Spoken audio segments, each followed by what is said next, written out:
Bimbi nagbago ang desisyon sa pag-uwi ng Pinas. Mas pinili si Chris Aquino.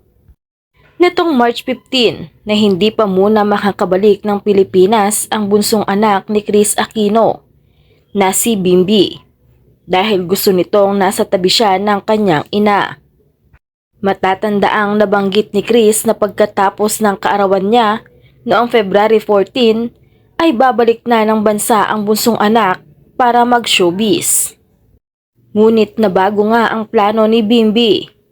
Ayon kay Batangas Vice Governor Mark Leviste, nang makachikahan nga ng ginanap na Barako Festival 2024 sa Lipa City.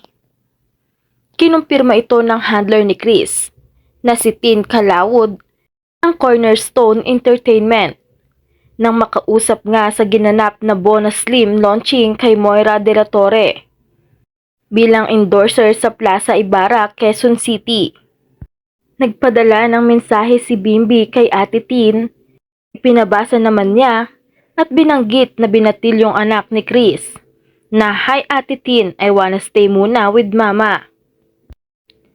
Ayon pa kay Tin, inaabangan na raw nila ang pagbalik ni Bim para sa showbiz career nito at excited na sila sa mga magiging projects ng bunso ni Chris. Pero hindi na muna matutuloy si Bimbi dahil mas ginusto ng bagets na bantayan ang mama niyang may sakit. Wala na kasing makakasamang anak si Chris kung iiwan pa siya ng bunso niya dahil ang panganay niyang si Kuya Josh ay narito na sa Pilipinas. Sabi nga ni Vice Governor Mark, "Alam mo si Bim, talagang hahanga ka sa bata." Nauna siya sa oras niya. Kahit halos 17 years old pa lang siya, 17 na siya sa April 19. That's almost a month from now. Pero sa tingin niya, kumikilos siya. Nagmamalasakit siya at nagmamahal sa nanay niya na parang may sapat na gulang. Well, siya ay isang young adult. Siya ay mature. Napaka-responsable para sa kanyang edad at inaalagaan niya ang kanyang ina nang walang katulad, sabi ng Vice Governor.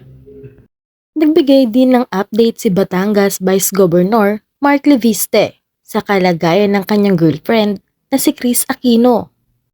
Sinabi din ni Mark na nasa bansa siya para gampanan ang kanyang responsibilidad sa kanyang mga nasasakupan.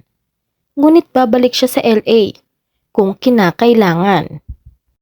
Sa panayam ng media, sinabi ni Mark na ipinaglalaban ni Chris ang kanyang pagka-confine sa ospital. At nung tanungin kung kailan siya babalik sa LA para kay Chris, sinabi ni Mark, "Well, kung walang emergency after Holy Week."